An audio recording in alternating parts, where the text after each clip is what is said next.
They call him the Iced Dawn for a reason. Andre Brook doesn't just own the city. He owns the souls of everyone in it.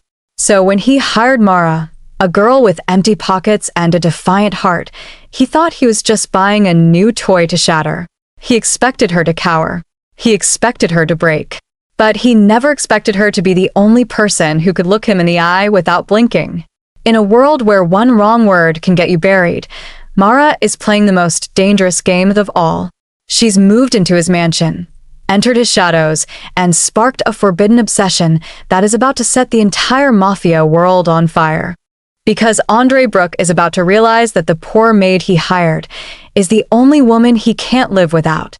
The heavy iron gates of the Brook estate groaned open, swallowing Mara's small, rusted sedan into a world of oppressive luxury. As she pulled up the winding driveway, the sheer scale of the limestone manor made her grip the steering wheel until her knuckles turned white. She wasn't just starting a job, she was entering a fortress. Waiting at the towering mahogany doors was a man who looked more like a tombstone than a butler. He didn't offer a greeting, only a cold, measuring stare. "Follow me," he clipped, his voice devoid of warmth. "And leave your bags. They will be inspected." Mara swallowed her pride, stepping onto floors of polished black marble that felt like walking on frozen water. The air inside was still and heavy with the scent of expensive cigars and old money. As they moved through the silent halls, the butler began to recite the conditions of her employment in a monotonous drone. "Your duties begin at 5 in the morning. You are invisible unless summoned. You do not speak to Mr. Brook unless he addresses you first, and even then, brevity is your only friend. You are here to clean, not to exist." Mara nodded, her heart hammering against her ribs. She was a woman who had always fought for her space, but here, the very walls seemed designed to shrink her. Most importantly, the butler stopped abruptly, turning to face her with a shadow of a threat in his eyes. "The lower levels are strictly off-limits. You are never, under any circumstances, to enter the basement. Do not seek the stairs. Do not ask why. To ignore this rule is to forfeit your position, and perhaps more." Before she could process the weight of that warning, the heavy double doors at the end of the hall swung open. The Iced Dawn himself, Andre Brook, stood framed against a massive window overlooking the dark city skyline. He didn't turn around, but the power radiating from him was enough to make the room feel small. "Is this the one?" Andre's voice was a low, dangerous velvet that sent a shiver down Mara's spine. "Yes, sir. Mara Bennett," the butler replied. Andre finally turned, his sharp facial features illuminated by the dim golden light of the office. His eyes locked onto hers with a cold, controlling stare that felt like a physical weight. He looked at her not as a person, but as a minor inconvenience he intended to break. "You look fragile, Mara," he said, his eyes trailing over her service uniform with clear skepticism. "This house has no room for fragility. You will work until I tell you to stop. You will obey without question. Do you understand?" Mara felt the familiar spark of defiance flare in her chest. She met his gaze, refusing to cower as he expected. "I understand my job, Mr. Brook. I suggest you worry about your house, and I'll worry about my strength." The silence that followed was deafening. Andre's eyes narrowed, a flicker of dark intrigue crossing his face. He had expected a servant. He had found a challenge. The morning sun bled through the floor-to-ceiling windows of the Brook estate, but it brought no warmth to the cold marble of the grand foyer. Andre stood at the top of the sweeping staircase, his black tailored suit as sharp and unforgiving as his gaze. Below him, Mara stood in her crisp white-collared uniform, her ponytail pulled back tight, her chin tilted just high enough to signal she wasn't afraid. "You think you've earned your place because you didn't run yesterday?" Andre's voice carried a low, dangerous vibration that echoed off the mahogany walls. He descended slowly, his expensive wristwatch catching the light as he gestured toward the massive, ornate ballroom. The chandelier in the east wing hasn't been hand-polished in years. Each of the 3,000 crystals must be spotless by sundown. If a single speck of dust remains, your contract is void, and you're back on the street by dinner. It was an impossible task, a blatant attempt to humiliate her and force a resignation. Mara looked at the towering ladder and the intricate, delicate glass overhead. Her pride flared, the very flaw that made her refuse to back down from a fight. "Consider it done, Mr. Brook," she replied, her voice steady despite the tremor in her hands. For the next 10 hours, Mara pushed her body to the breaking point. Her muscles screamed, and her fingers grew raw from the constant friction against the cold glass. From his private office, Andre watched her through the security monitors, his eyes locked on her small, determined figure. He expected her to weep, to beg for reprieve, or to simply walk away from the grueling labor. Instead, he saw a woman who met every challenge with a quiet, burning defiance. As the sun began to set, casting long shadows across the estate, Andre entered the east wing. The room was blinding. The chandelier glowed like a fallen star, every crystal reflecting the light with absolute perfection. Mara stood at the base of the ladder, her face smudged with dust but her expression radiating a fierce triumph. Andre approached her, invading her personal space until she could smell the expensive whiskey on his breath. He reached out, his hand hovering near her shoulder, searching for a sign of weakness. "You're exhausted," he challenged, his voice losing some of its icy edge. Mara didn't flinch. She met his cold stare with wide, tired eyes that refused to blink. "I'm finished," she corrected him, "and I'm not going anywhere." For the first time, the Iced-On found himself speechless. He looked at the shattered remains of a glass he had intentionally left for her to find, a final test of her spirit. She hadn't just cleaned it, she had organized the shards into a perfect, mocking display of order. Andre realized then that the poor maid wasn't just a servant, she was a force he couldn't yet control. The iron-scented air of the grand foyer hit Mara before she even saw him. The estate was usually a tomb of silent, expensive perfection, but tonight, the silence felt jagged. Following a trail of dark, heavy droplets across the white marble, she found the study door ajar. Andre was slumped in his leather chair, his jaw clenched so tight the muscles jumped in his cheek. His custom black suit was torn, soaked through with a crimson that looked terrifyingly black under the dim golden lights. "Get out, Mara," he rasped, though the command lacked its usual bite. His hand, usually so steady when he was intimidating her, was pressed firmly against his side, blood seeping through his fingers. Mara didn't move. Her pride, the very thing that made her clash with him daily, now manifested as a stubborn refusal to leave a dying man alone. Ignoring his glare, she knelt beside him and forced his hand away from the wound. It was a jagged graze, deep and ugly. "I said go," he growled, his eyes flashing with a flicker of the Iced-On. "And I said I'm not a coward." She shot back, her voice steady despite the hammer of her heart. She grabbed a silk scarf from the desk, pressing it hard against the tear in his flesh. Andre let out a sharp, hissed breath, his head falling back against the chair. For a second, the mask of the ruthless Mafia boss slipped. In the harsh lines of his face, she didn't see a monster. She saw a man who had been carrying the weight of a violent empire until his shoulders finally broke. As she cleaned the wound with trembling hands, the power dynamic that usually defined them, the master and the servant, seemed to dissolve. He was vulnerable, his life literally in the hands of the woman he had tried so hard to break.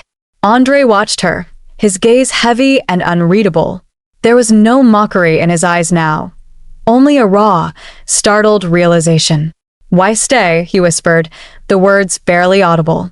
Mara didn't look up, focusing on the bandage she was fashioned from her apron. "Because you're not as cold as you want the world to think, Andre Brook." In that moment of accidental intimacy, the obsession shifted from a game of control to something far more dangerous, a mutual respect that neither was ready to admit. The crystal chandeliers of the Brook estate's grand ballroom cast a fractured, golden light over the city's most dangerous elite, but all eyes were anchored on the woman at the arm of the Iced-On. Mara felt the heavy weight of the silk gown Andre had demanded she wear, a garment that cost more than her parents' house, but it was his hand, resting possessively on the small of her back, that truly took her breath away. She was no longer the maid in a white-collared uniform. She was a centerpiece in a high-stakes game of shadows. The air grew cold as Victor, a rival boss with a reputation for cruelty, stepped into their path, his gaze raking over Mara with a predatory smirk. "A new acquisition, Andre?" Victor drawled, his voice loud enough to draw the attention of the surrounding power players. "I didn't realize you let the help dress up for the masquerade. Name your price. I've always wanted a servant with that much fire in her eyes." Mara's pride flared, her fingers tightening on the stem of her glass, but before she could speak, she felt the temperature in the room plummet. Andre stepped forward, his muscular frame invading Victor's personal space with a controlled aggression that silenced the music. He didn't reach for the handgun hidden beneath his tailored jacket. He simply pulled Mara flush against his side, his grip on her waist turning into a claim. "She isn't for sale, Victor. Not to you, and not for any price you could ever afford," Andre said, his voice a low, lethal vibration that sent shivers down Mara's spine. "Look at her again, and you'll find out exactly what happens to men who touch what belongs to me." The public declaration rippled through the ballroom like a gunshot, sparking an immediate scandal among the socialites and syndicates. Andre Brook, the man who viewed emotions as a liability, had just marked a common maid as his untouchable obsession. As he led her onto the floor for the first dance, the friction between them ignited. Amidst the swirling silk and hushed whispers of his enemies, Mara looked into Andre's intense, focused stare and realized the master-servant dynamic had vanished. In the eyes of the underworld, she was now his queen, and the target on her back had never been larger. The rain lashed against the arched windows of the study, casting distorted shadows across the mahogany walls that felt more like a cage than a sanctuary. Mara moved silently, her fingers tracing the spines of leather-bound books as she waited for the tension in the room to break. Behind the massive desk, Andre sat enveloped in darkness, the amber glow of a single lamp illuminating the sharp, weary lines of his face. For the first time since she had arrived at the estate, the Eiston looked less like a king and more like a man drowning in his own history. He didn't look up when he spoke, his voice a low gravel that vibrated through the quiet air. He told her about the night the world went cold, a night of fire and betrayal that had stripped away his family and left him with nothing but a name and a debt of blood. As he spoke of the pressure to rebuild an empire from ashes and the personal loss that demanded he bury his heart, the rigid control he usually wore like armor began to fracture. Mara watched the flicker of a muscle in his jaw, realizing that his perfectionism wasn't just arrogance, it was a desperate attempt to ensure he never lost anything ever again. The silence that followed was heavy, yet for once, it wasn't filled with the usual hostility. Mara stepped into the pool of light, her pride, the very thing that had caused them to clash so violently, softening into something resembling empathy. She reached out, her hand hovering near his before she found the courage to bridge the distance. When her fingers finally touched his, she expected him to recoil or snap a command for her to leave. Instead, his hand turned, his fingers lacing through hers with a desperate, crushing grip. In that moment, the power imbalance that had defined their relationship shifted. There was no master and no servant in the shadows of the study, only two people scarred by a world that demanded they be unbreakable. As Andre looked up, his intense, focused stare finally meeting hers, Mara saw the vulnerability he had spent a lifetime hiding. The emotional walls hadn't just cracked, they were crumbling, leaving a dangerous, forbidden obsession in their wake. The heavy, gilded doors of the Vane estate swung open, exhaling a scent of expensive cigar smoke and old, blood-stained money. Mara walked 2 paces behind Andre, her black service uniform a stark contrast to the shimmering silk gowns of the elite. She could feel the weight of 1,000 judgmental eyes, but she kept her chin high, her pride acting as her only armor against a room full of predators. Andre didn't look back, but the tension in his broad shoulders told her he was hyper-aware of her every movement. The evening took a dark turn when Victor, the erratic heir to the Volkov syndicate, intercepted them. He was a man known for treating people like disposable currency, and tonight, his eyes were fixed on Mara. He didn't offer a greeting. Instead, he circled her like a shark, a glass of amber liquid sloshing in his hand. "The rumors are true then, Andre," Victor sneered, his gaze raking over Mara with a sickening level of entitlement. "You've brought a little stray into the inner circle. She's far too exquisite to be wasting her time scrubbing your floors." Mara felt a cold shiver of dread, but she refused to cower. Victor turned to Andre with a chilling, casual grin. "Name your price. I'll double whatever she's worth to you. A girl like this belongs in a cage made of gold, not a maid's quarters." The air in the room seemed to vanish. Andre's reaction wasn't a verbal refusal, it was a physical shift that radiated pure, unadulterated menace. In one fluid, terrifying motion, Andre bridged the gap between them, his hand moving with the speed of a striking viper. He didn't go for a weapon. He simply gripped Victor's throat, slamming him back against a marble pillar with enough force to rattle the crystal chandeliers above. "You think she's for sale?" Andre's voice was a low, guttural vibration that silenced the entire ballroom. His eyes, usually as cold as ice, were now burning with a possessive fire that made Mara's heart hammer against her ribs. "Look at her again, and I'll ensure you never see anything ever again. She isn't an asset. She is mine." Victor gasped for air, his face turning a bruised shade of purple as Andre's luxury watch glinted under the ballroom lights. They iced on, had completely vanished, replaced by a man who was ready to tear the world apart to protect what he claimed as his own. He finally released Victor, who slumped to the floor, coughing and humiliated. Andre didn't spare him a second glance. He turned to Mara, his hand finding the small of her back, no longer a master commanding a servant, but a king guarding his most precious secret. The air in the Brook mansion always felt heavy before a storm, but tonight, the tension was suffocating. Mara moved through the darkened hallway toward Andre's private study, her footsteps muffled by the thick Persian rugs. She only intended to return a fallen cufflink she'd found in the laundry, but the hushed, frantic whispering from behind the heavy oak doors brought her to a sudden halt. "The shipment hits the docks at midnight." A voice hissed, a voice Mara recognized instantly as Marco, Andre's most trusted lieutenant. "The Ice Dawn thinks he's untouchable, but he won't see the ambush until the first crate is opened. By dawn, the Brook Empire will be a memory." Mara's heart hammered against her ribs like a trapped bird. Every instinct screamed at her to run, to slip out the service entrance, and never look back. She had the cash she'd saved hidden in her mattress. She could finally buy the independence she craved and leave this violent world behind forever. But as she turned to flee, she saw Andre's silhouette through the frosted glass of the adjacent room, sitting alone, the weight of his family's legacy bowing his normally rigid shoulders. She thought of the man who had stayed up with her when she was sick, the man whose controlling nature was merely a shield for a soul scarred by loss. If she left now, he would die. The Ice Dawn was walking into a grave prepared by his own brother-in-arms. Her pride told her to save herself, but her heart had already made a different choice. Mara realized that being independent didn't mean being indifferent. Steeling her nerves, she bypassed the exit and pushed open the doors to the study. Marco spun around, his hand instinctively reaching for the handgun tucked into his waistband, his eyes narrowing with lethal intent. "Mara," he growled, his voice a low threat.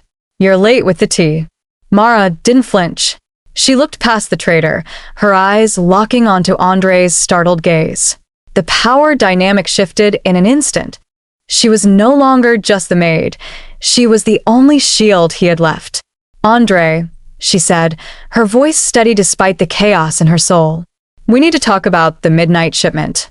And we need to talk about who you truly trust." In that moment, the trap was laid, but the bait had just grown teeth. Mara had chosen her side, and the underworld was about to learn that the most dangerous person in the room wasn't the man with the gun, but the woman who had nothing left to lose, but the man she loved. The silence in the Brook Manor was the first warning sign. It was a heavy, suffocating stillness that Andre only felt right before an ambush. He had just stepped out of a grueling meeting, his mind already drifting toward the kitchen where he knew Mara would be waiting with that defiant, golden spark in her eyes, the only light in his gray world. But the kitchen was cold. A silver tray lay abandoned on the floor, a single broken glass glinting like a jagged diamond under the recessed lights. Panic, a sensation Brook hadn't felt in a decade, clawed at his throat. He checked the security feed, his hands steady only by sheer force of will. The footage was a nightmare. Two masked men, moving with the precision of his own soldiers, dragging a struggling Mara through the service entrance. She didn't go quietly. Even in the graininess of the video, he could see her kick and claw, her pride refusing to bow even when faced with steel. The realization hit him like a physical blow. The mole wasn't just a rumor. The traitor had struck at his only soft spot. For years, had told himself that people were just assets, pieces on a board to be moved or sacrificed for the sake of the empire. But as he stared at the empty space where Mara should have been, the mahogany and marble of his estate felt like a tomb. The stacks of cash on his desk and the power he wielded over the city's underworld suddenly meant nothing. If they touch her, whispered to the empty room, his voice a low, lethal growl that promised a reckoning the city would never forget. He didn't call his legal team or his accountants. He reached for the black handgun on his desk, his fingers tracing the cold metal.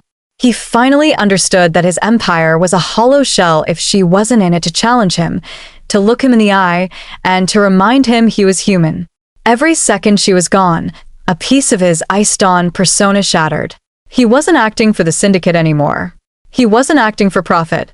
He was a man possessed, ready to burn every bridge and bridge every grave to bring his maid, no, his woman, home. The predator was finally unleashed, and this time, the hunt was personal. The rain lashed against the rusted corrugated metal of the abandoned shipyard, but didn't feel the cold. His tailored suit was ruined, soaked with grime and blood, yet his grip on the silver-plated Beretta remained steady. He had dismantled his own security protocols and left his men behind. For the first time in his life, the iced-on wasn't acting for the Empire. He was acting for himself. He kicked the heavy steel doors open, the sound echoing like a gunshot through the hollow warehouse. Inside, the air was thick with a scent of oil and rot. At the center of the room, Mara was bound to a wooden chair, a stark contrast in her tattered white-collared uniform against the shadows. Behind her stood the traitor, a jagged blade pressed against the pulse of her throat.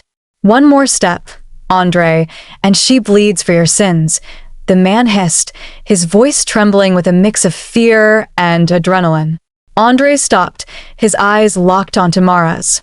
He expected to see the flickering light of a victim waiting to be saved. Instead, he saw a fire that had been forged in the months of his own relentless testing. Mara wasn't looking at the knife. She was watching Andre, her gaze steady and guiding. "You shouldn't have come alone," she mouthed, her voice a ghost of a whisper. "I don't leave what belongs to me," Andre replied, his voice a low, vibrating growl that filled the space. The traitor laughed, a brittle sound. "She's just a maid, Andre. Is she worth the throne?" Andre didn't blink. "She is the only reason the throne matters." As the traitor tightened his grip, leaning in to deliver a final taunt, Mara didn't scream. She didn't cower. Using the very defiance Andre had once tried to break, she slammed her head back into the traitor's face. The sickening crack of a broken nose filled the silence. As he recoiled, Mara lurched forward, the chair toppling and taking the man down with her. In that heartbeat of chaos, Andre fired. The bullet found its mark with lethal precision. He was at her side in a second, his trembling hands slicing through her bonds with a pocket knife. He expected her to collapse into his arms, but as she stood up, swaying slightly, she reached out and wiped a smudge of blood from his cheek. "You're late," she whispered, a small, bruised smile tugging at her lips. Andre pulled her into him, the scent of roses and gunpowder mingling in the air. He realized then that he hadn't come here to save a victim. He had come to reclaim his equal. The maid who had spilled his whiskey was now the woman who held his soul, and as they walked out into the storm, the underworld had never looked more like home. The heavy, suffocating weight that had hung over the Brook estate for years finally began to lift, replaced by a silence that wasn't predatory, but peaceful. In the aftermath of the chaos, Andre stood in the center of his mahogany-lined office, the same room where he had once gripped Mara's wrist in a show of cold dominance. But today, the handgun was gone from the desk, replaced by a single, delicate white rose in a crystal vase. He had spent the morning making calls that severed ties with the bloodiest parts of his empire, systematically dismantling the old ways that had kept him a prisoner of his own making. He was clearing the shadows to make room for the light she had brought into his life. When Mara entered the room, she didn't come with a tray or a bowed head. She walked with the quiet confidence of a woman who had looked into the heart of a monster and found a man worth saving. She stopped by the window, the morning sun catching the gold in her hair, and for a moment, the ice dawn felt his breath hitch. He approached her, not with the intent to break her spirit, but with a vulnerability that would have terrified his former self. "The contract is gone, Mara," Andre said, his voice devoid of its usual jagged edge. "There are no more chores, no more impossible standards, and no more basement doors you aren't allowed to open." He reached out, his hand hovering before gently cupping her cheek, a gesture of reverence rather than possession. "I hired a maid because I wanted someone I could control, but I found the only person who can actually control me." Mara met his gaze, her pride no longer a shield but a bridge between them. She saw the transformation in his eyes. The lonely tyrant had been replaced by a man ready to protect something more than just an empire. Andre took a deep breath, the new rules of his life forming in that singular heartbeat. "I'm asking you to stay," he whispered, "not because you have to, and certainly not to serve me. I want you to rule this city by my side. Not as my subordinate, but as my equal." The power imbalance that had once defined them had vanished, leaving only two souls who had survived the dark to find each other. Mara didn't need to answer with words. The way she leaned into his touch told him everything. The ruthless boss had finally learned that true power wasn't found in a gun or a ledger, but in the heart of the woman he couldn't live without. Mara and Andre's story proves that even the most ruthless heart can be conquered by someone who refuses to break. It wasn't Andre's power that won Mara over. It was the moment he chose her over his pride. If you believe that even a ruthless boss deserves a second chance, let us know. Hit that subscribe button and turn on post notifications so you never miss a new chapter of this forbidden obsession. Like this video if you think Mara is the true queen of the city, and comment redemption below to show your support. Share this story with anyone who loves a dark romance where the underdog wins. Thanks for watching.